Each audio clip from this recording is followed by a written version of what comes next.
Well, welcome to Letchworth Park, April 6th. We just got a few remnants of snow here in the woods. It's been getting a little warmer and melting off things every day, but I'm just doing a nice morning trek about 9:30 in the morning here, a little later than I usually like. But I find this an interesting spot. I like to come here, and this is a place that I notice a lot of interesting things going on. In particular, features like this. Now, I don't know how well this is going to show up on camera, but see, there's a dip and a hill, like a mogul. And there's, several of these in here. There's some over here, and up that way there's many more. But what these features are, for those that don't know, is a place where a tree fell over. When it did, the roots brought up a whole pile of dirt with it, and it just laid there. It fell in that direction because the pile is right here, and the big dip that it tore out is right in front of me. And what happened was that tree probably fell down way before any European settlers were here, and it shows that this land has never been cultivated.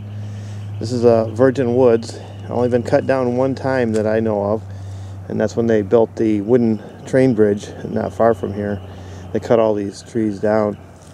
So that's kind of an interesting feature in the woods when you see these dips and bumps, because that just shows you, that trees had fallen in the past. There's no remains of the tree. It can't be seen anywhere.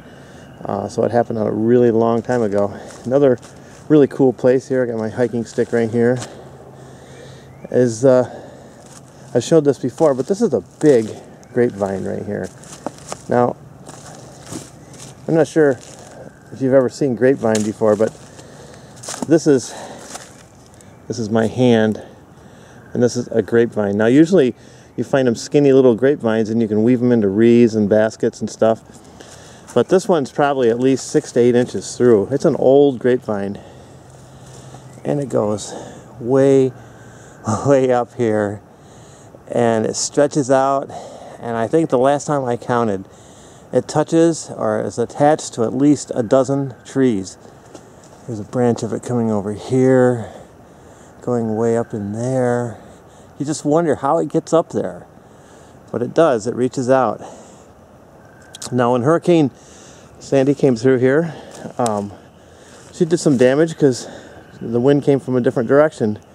And as you see, there's some trees that are down. They weren't used to the wind blowing from the east so strong. And as you look over here, there's a few more.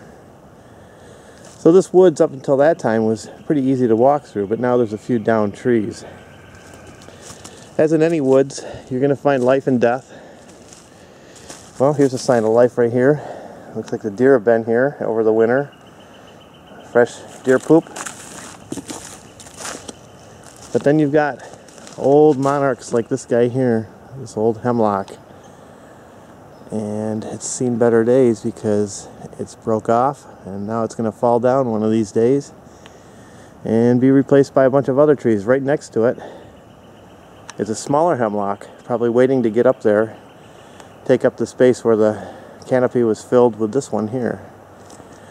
So just a few neat observations as I'm standing here. I know it's probably boring, but as I stand here I see several different types of trees. That tree, that's a red oak.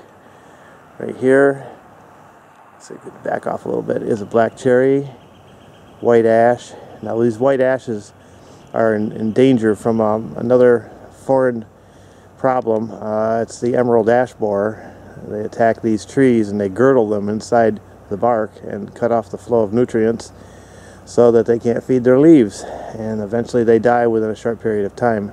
Just like taking a chainsaw and going around the tree one pass and cutting off that vital water flow link that goes up to from the roots to the top of the tree. Anyway, that was a few observations here. If I see anything else that's interesting at all, this tree amazes me. It's just barely hanging on. It's a beech tree, and they're famous for rotting out. I mean, look at this guy, and he's up there pretty good. Beautiful morning sun here. Nothing like the spring sun and the sounds of the birds singing in the woods.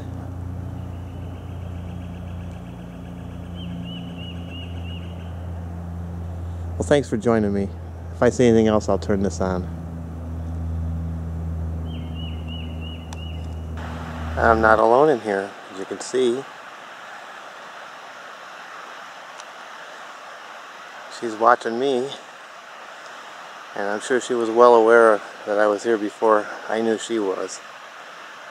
Quite a ways away here.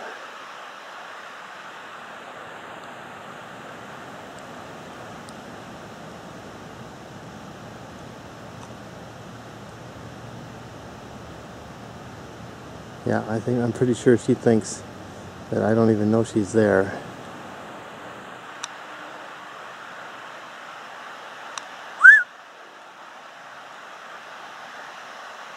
That face.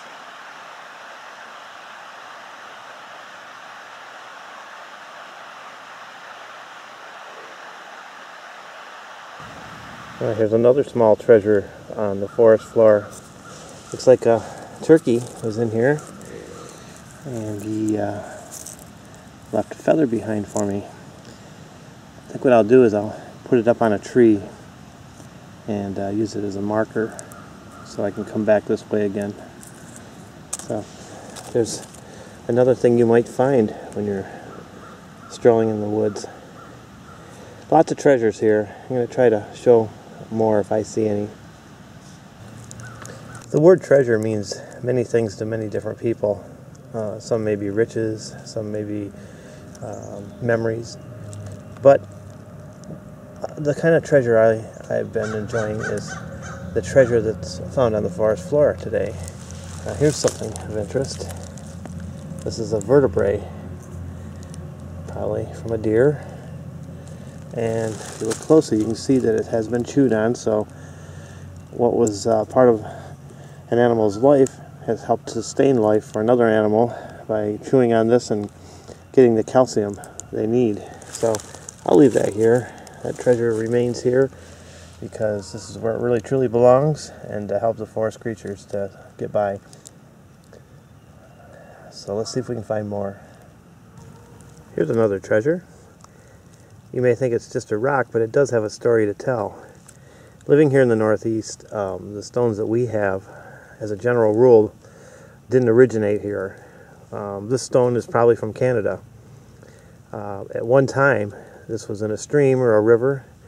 Glaciers came through, kind of scooped it up, transported it down here, and when the glaciers melted, dumped them right here. Glaciers don't polish stones. Rivers and creeks, oceans do that job. So that's why this stone is so rounded and smooth. I can't get it out, it's part frozen in. Here we go. But you notice how the edges are all, if it was broken away, it's all polished up pretty good now. So that's kind of a neat thing when you know that how far that stone has traveled from the time it was created. It's been in many different locations. At one time it was laying up in Canada in probably a rock bed. Then it was broken away by water. It laid in a river for who knows how long, and then the glaciers picked it up for who knows how long, and now here it is for me to admire today. Another treasure. Trees like this have always intrigued me. You see these sometimes in these old forests, and this is pretty much a common feature with these yellow birch trees. That's what this is here. Really nice, full, healthy yellow birch. Stretches way up there. This tree is probably about 70-80 feet tall. It had to compete for sunlight, so it had to grow. But what intrigues me is how the roots come up out of the ground. Well, what that tells me was when this tree was growing, there was a log or something laying in this area that the tree was growing off from. And so the root naturally went up over the log, and then since that time the log is long rotted away, leaving the tree to stand up with his knee bent. I call this tree the Captain because, you know, the commercials of Captain Spiced Rum, you know, where he's got his hands on his hips and his knee bent. Well, this is nature's Captain right here. There's the guys that leave the feathers. They have no clue I'm here. Of course, I'm quite a ways from them. They'd never let me get very close. Let me show you. They're way down there. But they do stand right out there. Must be picking up grain that fell off the railroad cars.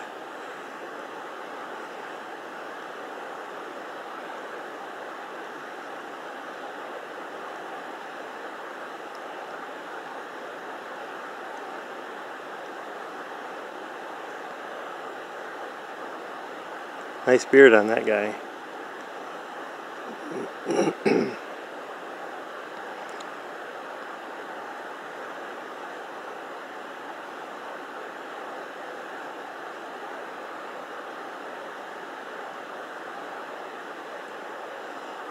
Well, they'll spot me pretty soon as I move out from behind this tree.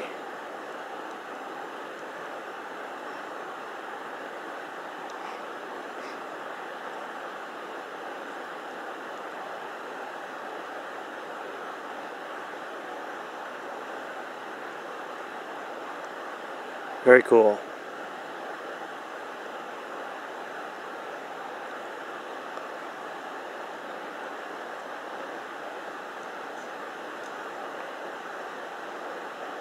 I think they know something's up here. They're picking up something.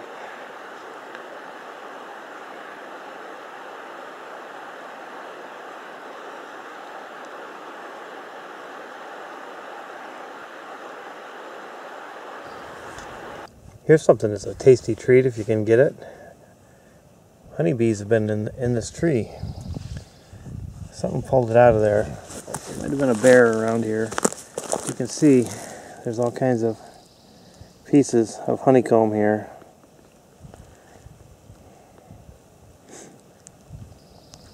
I don't know about you guys, but I absolutely love honey. This is all comb right here. Well, keep an eye on this spot. Maybe they'll be back.